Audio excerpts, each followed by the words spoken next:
Welcome to First Look, Washington Post Live's one-stop shop for news and analysis. I'm Jonathan Capehart, associate editor at the Washington Post. All week, Washington Post Live has been putting a spotlight on climate change. So welcome to this special This is Climate First Look. Let's kick things off with Sarah Kaplan, a climate science and impacts reporter at the Washington Post. Sarah, welcome to First Look. Thanks for having me. So, big picture. How is the world doing in its effort to combat climate change, and what are the biggest remaining challenges? Um, the world's not doing great. I hate to be the bearer of bad news, but we're already about 1.1 degrees Celsius or 2 degrees Fahrenheit warmer than in the pre-industrial era, and we're seeing the consequences of that, right? We see it with the catastrophic floods that happened in Pakistan, with the devastating effects of Hurricane Ian here in the United States. And the reality is that greenhouse gas emissions, the thing that drives climate change, are still rising. And there's still investment in the fossil fuel infrastructure that is driving most climate change. And so the world is really not on track to where it needs to be. I think the biggest tasks are it's the transformation of our whole society, our whole economy. It's not easy, but there are some signs of progress. The International Energy Agency just put out a really interesting report showing that renewable energy is actually growing even faster than anyone had predicted, and that we're on track to install as much renewables in the next 5 years as we have in the past 20. And then the Post's own polling shows that people really care about climate change. In the midterms, more than half of Americans said that it was very important or extremely important to them. So it shows that people are watching and that they're going to be putting pressure on their representatives to do something about this issue. That's really interesting. Sarah, as you were speaking, it made me think of course, the Paris Climate Accords. When Donald Trump was president, he withdrew the United States from them. President Biden gets elected, and he restored the United States to the Paris Climate Accords after taking office. Is there any way of showing what America's absence meant for the fight to combat climate change?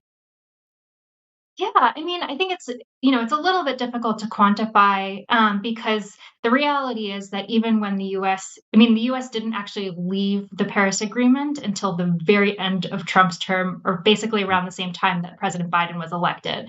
But I was just at the UN climate conference in Egypt, and I really did see there the way that the US's absence from global climate negotiations, and in particular, its failure to follow through on some of the commitments made in Paris, were affecting its ability to negotiate in Egypt. I think that a lot of representatives from the US came to Egypt just last month and thought, we look great. We just passed the Inflation Reduction Act, which is this major piece of climate policy that gives us a lot of leverage and a lot of credibility to push for more ambitious climate action here at these UN negotiations.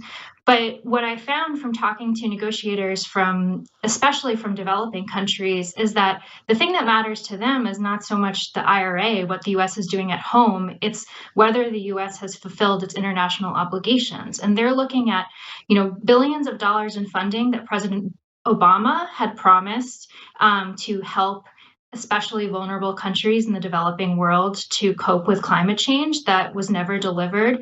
They're looking at the fact that Congress has still not approved funds that President Biden pledged the U.S. would provide to vulnerable nations. And so I think that it's difficult to quantify, but it's definitely there. Let's keep talking about COP27. As you said, you were there in Egypt last month, and it was announced that wealthier nations would create a fund to help developing countries deal with climate disasters. Few questions here. How would that work? How significant is this deal? And how is that different than, say, the pledges that were made during the Obama years that you just mentioned that haven't been fulfilled? Or is it they're one and the same? Yeah, so the difference is there's kind of three pots of what they call climate finance in these negotiations. So there's three types. So there's money that helps developing nations or vulnerable nations to transition their economies to make them greener, right? So to build out renewable energy, to make agriculture more sustainable, et cetera. That's called mitigation. So basically, the things that will stop climate change from getting worse.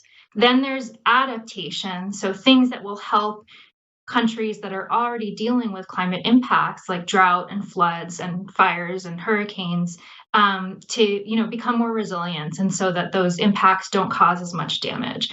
And so the money that President Obama had pledged was for mitigation and adaptation. It wasn't for this third category that's called loss and damage, which is really, when a disaster does happen and the devastation does occur, does anyone pay for, the loss that occurred, the houses that were destroyed, the livelihoods that were destroyed, the cost of rebuilding infrastructure that was damaged? And until now, the industrialized world, the US and Europe, which combined are responsible for about half of all historical emissions. So all of the greenhouse gas pollution that has caused the warming we're experiencing right now, they have really stood firm saying, we're not going to pay for loss and damage, because there was a lot of fear about being held liable in sort of an illegal sense for the trillions of dollars in damage that we know climate change will cause. But as we see climate impacts getting worse, as we saw again, like what happened in Pakistan, the pressure on industrialized countries to pay up for some of the harm that is being experienced became really, really great. And it was unbelievable, after so many years of saying no. It was kind of amazing to see the US and Europe say yes to this idea of a loss and damage fund. So none of the details have been worked out yet. It's sort of conceptually, they said, yes, we will have a fund for addressing loss and damage. They're now going to spend the next year negotiating sort of how that fund will work, who pays into it, who gets to benefit from it, who gets to decide sort of how the funds are distributed, what qualifies. So right now, the agreement is kind of more symbolic than substantive, but the symbolism is important. It shows that vulnerable nations, developing nations that haven't really contributed to this problem, are not going to be left to deal with the consequences on their own. Sarah, so what is the global climate budget? Is this fund that you're talking about part of that budget, or is that yet another bucket?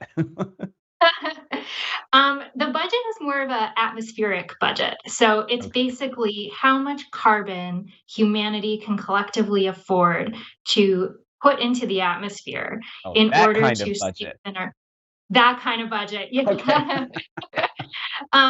And so, in some ways, it's a more important budget, right? Because you can always fudge with money, right? Money is a human construct. You can't fudge with physics. Like, physics will win. And physics says, we have about 9 years of current emissions left, that we can afford to emit if we want to stay within our climate goals, which is about, keeping warming to 1.5 degrees Celsius, or about 2.7 degrees Fahrenheit. And one thing that's really important to say about that goal is it's not a goal like a New Year's resolution, I want to lose 30 pounds. That is like a physical threshold that scientists have identified in the way the Earth functions. And they really fear that if we pass that threshold, if we warm, more than 1.5, past more than 2 degrees Celsius, honestly, right now we're headed to about 2.5 or 2.7 degrees Celsius. If we actually go where we're heading and don't manage to change course, we're going to trigger tipping points in Earth's climate, irreversible changes that will be absolutely catastrophic. I mean, the amount of sea level rise, the amount of extreme weather, like millions of people will die, honestly. I know it's really grim, but that is the world we're headed towards. Real fast, because we have less than a minute left. President Biden's goals are for the United States to cut climate pollution in half from 2005 to 2030. Just quick yes or no. Will we make it? It depends. The thing is that the IRA, the Inflation Reduction Act, gets us a lot of the way there. It does not get us all the way there. So whether or not we make it depends on whether or not the US can pass more climate legislation, whether states can take action, whether really the entire country, both government and private companies and ordinary people, kind of give it their all to try to get us over the line that we need to get to. And notably, that goal of cutting emissions in half, again, is not just a like, I want to lose 30 pounds this year goal. That is physically what we need to do in order to stay below the 1.5 threshold. Sarah, the best line probably of the week I've heard, and I'm paraphrasing because I'm not sure I got it right. You can fudge with money, you can't fudge with physics. This is a great line. Sarah Kaplan, climate Twitter science bio. and climate science and impacts reporter at the Post. Thank you so much for coming to First Look. Have a good weekend. Thank you. You too. We're going to keep the conversation going with our opinions roundtable in just a moment. Let's go to the opinion side of the Washington Post, where we will find Washington Post associate opinion editor Stephen Stromberg and Washington Post columnist Megan McArdle. Steve, Megan, welcome to First Look. Thank you for having me. All right, so big news that happened that is sort of tangentially related to climate, and that is Arizona Senator Kyrsten Sinema announcing that she is leaving the Democratic Party and registering as an independent. She's someone who, and Steve first, excuse me, and then Megan, correct me if I'm wrong, she's been a reliable sort of pro-climate scientist. What kind of impact do you see her leaving the party having on the Democratic majority in the Senate? Well, that's a big question. On climate science, you're right. She comes from a state that is being hit by heat wave and drought. And in fact, when she was brokering the Inflation Reduction Act, insisted on drought funding for the state. She's been very sensitive to the potential climate impacts for the people she represents. And so really, she hasn't been sort of the big problem in terms of passing climate legislation. Whether this has broader implications for how the Senate runs and other policy areas, I mean, that is really the big question. And we don't really know yet exactly how she sees her relationship with the broader Democratic caucus, how that's going to affect the way the committees work, how that's going to affect the way potentially judges are, gotten through. So it could be really big. I think you're right, though, on climate. She's been sort of a pretty consistent voice of concern. Mm-hmm. Megan, any thoughts? Look, I think that this complicates the Democratic control of the Senate a little bit. I think it's going to complicate a bunch of things about how the Senate runs. But ultimately, I basically agree. She is now the swing vote. And her views on climate have been, pretty reasonable, I think, and are I don't think that that's going to complicate the administration's drive. I think, honestly, what complicates the administration's job on climate is the fact that voters don't want to pay any significant amount to do anything about climate, and that is that's not going to shift because of Sinema's move. Mm-hmm. All right, let's jump right on into the climate program that the Washington Post Live has been doing all week. Yesterday, it featured Senator Mitt Romney of Utah, who raised this warning about how the United States is fighting this climate battle. Listen. Look, if every car in America stopped running, CO2 emissions keep going up in the world. Mm-hmm. So we have to do things that will be adopted everywhere. Not just things that make us feel better about ourselves here. Those things, nice to do, they're not harmful to do necessarily, but when we spend a lot of money to do them and divert from the real answers, then I think they could be counterproductive. So, Steve, does Senator Romney have a point that unless the rest of the world is also all in, America alone can't solve this? Well, of course he has a point. Global warming is by definition global. China is now the largest greenhouse gas emitter. But that unremarkable insight doesn't really imply, as many would argue, that the U.S. should do nothing or too little. Look at this from other countries' perspective. They're saying the same thing about the U.S. And in fact, the U.S. is the largest historical emitter of greenhouse gases, meaning that we're responsible for a lot of the problem out there that is hitting countries that haven't really put much into the atmosphere. So unlike Europe, also, we've been sort of inconsistent in our commitment to dealing with the problem, to clean up our act. We've tried to sabotage 2 major global climate agreements. So the only way through, I think, is for the U.S. to show that it's acting in good faith, finally, and consistently and seriously, and willing to sacrifice along with Europe but also importantly China and every other country, big emitter, and show others that they won't be acting alone. We're always so preoccupied with this question of, oh no, are we going to act alone? Well, actually, others have been acting, and in many ways, we've been the laggard. So the only way to pressure a China, to pressure an India, to pressure Brazil, South Africa to change is to show that we are also changing. Well, speaking of China and getting them to do more, Megan, I'm just wondering, are there any options available to the United States and the Biden administration to get greater cooperation from China? I'm going to be honest. I think if the Biden administration had a lot of great options for pressuring China, climate would be pretty far down on its list of things it wanted to pressure China to do. The fact is, China is an independent nation. They have independent interests, and one of their interests is making their citizens rich. And that's a hard thing for me, sitting in my nice, large, warm house filled with stuff, to criticize them for. But I think that just complicates climate. And I think that, well, I certainly agree that we should not just say, oh, well, China's going to be emitting a lot, we might as well go ahead and emit more too. I do think that this really determines how we approach this problem, where we put the money that we're willing to spend.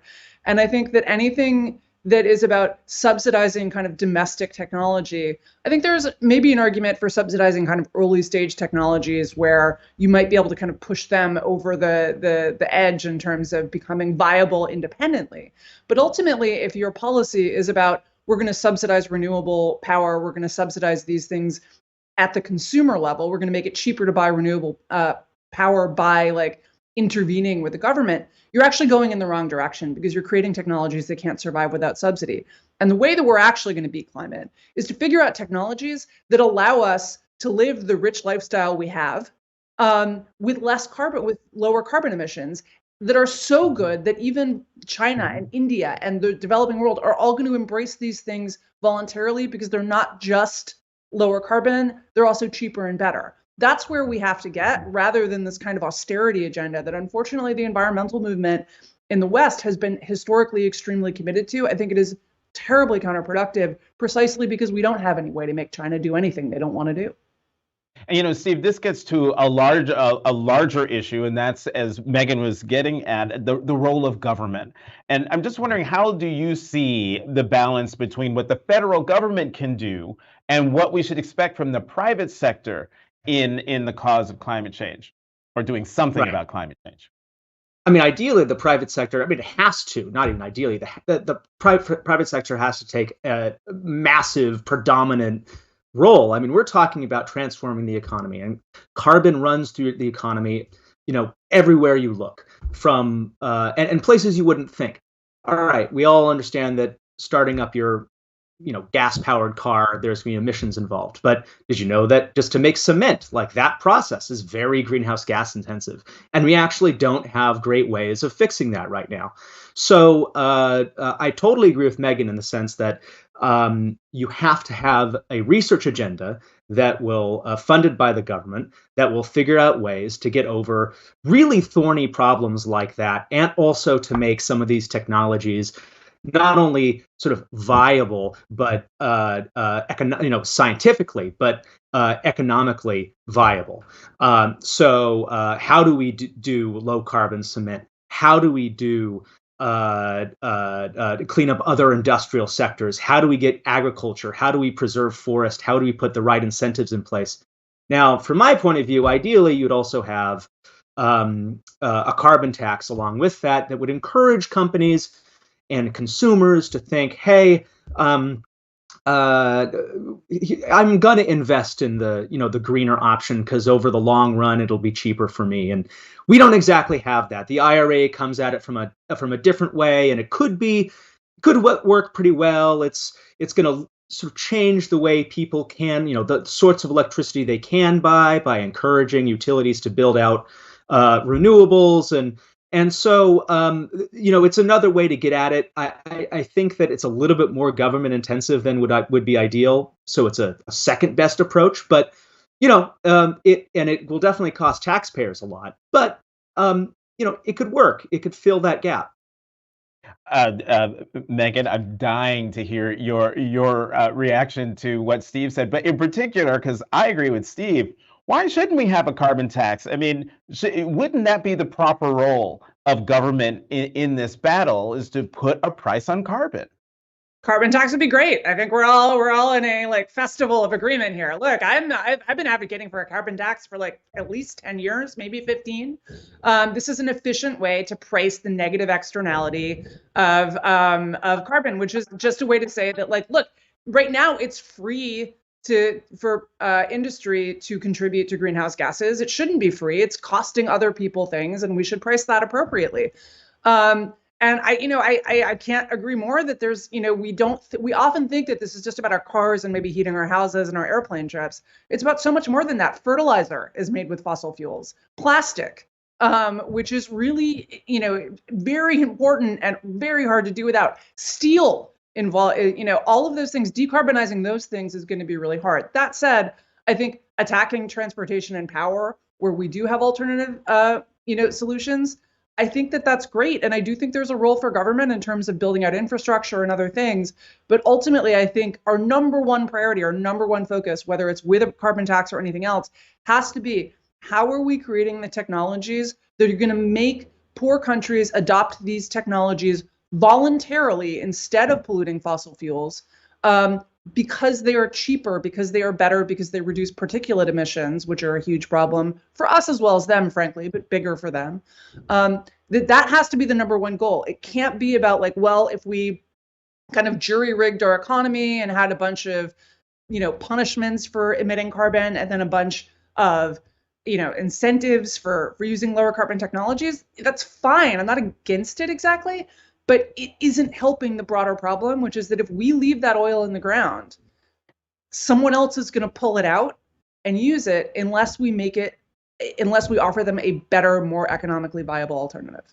This gets to something else you wrote years ago. You warned that if the United States achieved its goal of zero emissions, that would simply make fossil fuels cheaper for developing countries, which would, to quote you, develop in carbon-intensive ways. Is that happening now? Yeah, I mean, I think we have seen some of it. Look, right now, for example, oil markets are pretty much tapped out at capacity. And so whenever we change how much oil we use, we're just kind of reshuffling who gets the oil. We slightly lower the price, but then, the consumption goes up to about as much as people can produce. And so I think that, we have to think about, that's not necessarily bad, right? It's like a subsidy for development to poorer countries, but it's not helping the problem of climate. And so, we really do have to think about the universe is not here to please us. Morally, the fact that the United States has emitted a ton of carbon to get where we are doesn't mean that the United States can fix this problem through reducing its consumption. It's a much bigger problem than that. And we have to figure out ways to help other countries reduce their consumption, so that everyone, is protected from the worst outcomes. Today is filled with lots of great quotes. The universe is not here to please us. Steve, we started this conversation talking about Senator Kyrsten Sinema of Arizona, announcing that she's leaving the Democratic Party and becoming an independent. She was part of a sort of a duo in the Senate that drove Democrats crazy. Her partner in driving Democrats crazy is Senator Joe Manchin. You've been closely following a bill he proposed that's opposed by both progressive House Democrats and Senate Republicans. What is it? Right. So this is a big permitting reform bill, and I'm sorry if your eyes just glazed over because you just heard the words permitting reform bill in order. Basically, it takes a huge amount of infrastructure to rebuild the economy. That's kind of obvious, right? But I mean, we're talking massive build out, an entirely new energy economy. Solar plants, yes, but factories, mines to mine the minerals we need to build batteries, and also very importantly, transmission lines. Is incredibly important, and what that means is just electrical wires, but high capacity ones that can zap electricity that's produced in, say, the Midwest, where there's a lot of wind power, to a city somewhere else where there's a lot of demand for that electricity. And also keep in mind, we're talking about renewables. And so the sun has to shine, the wind has to be blowing, and that it doesn't shine and blow at the same place at all times. And so you have to have the capacity to move it around the country according to demand.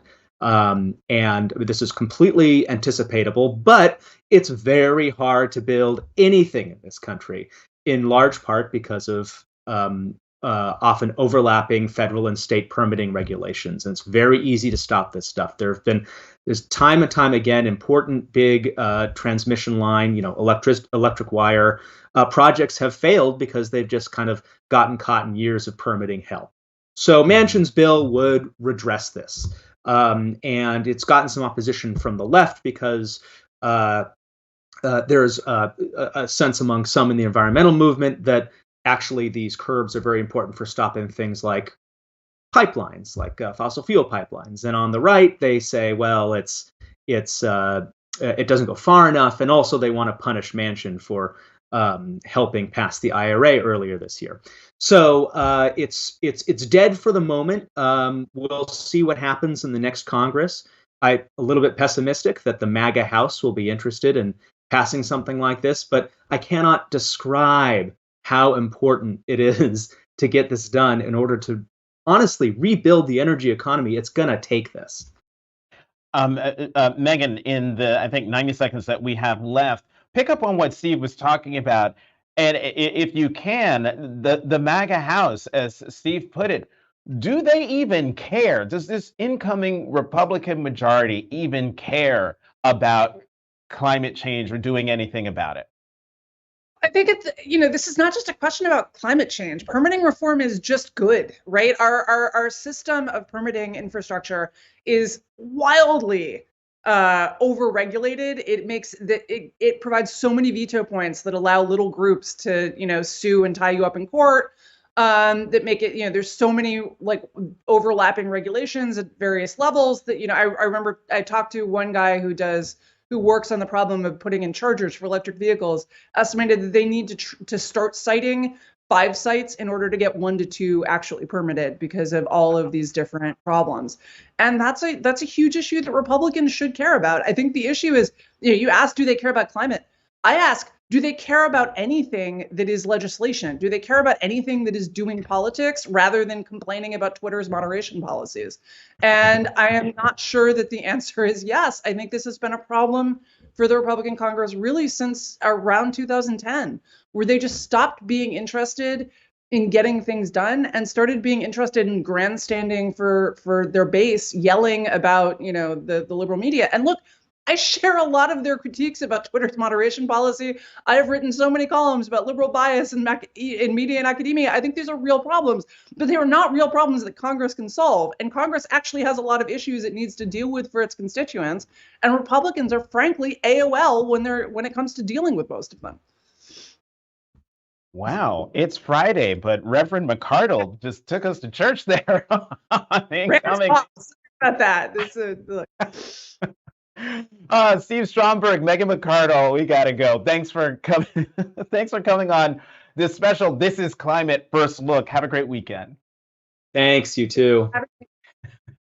Head to WashingtonPostLive.com to find more information about next week's interviews and to register. I'm Jonathan Capehart. Thanks for watching Washington Post Live's First Look.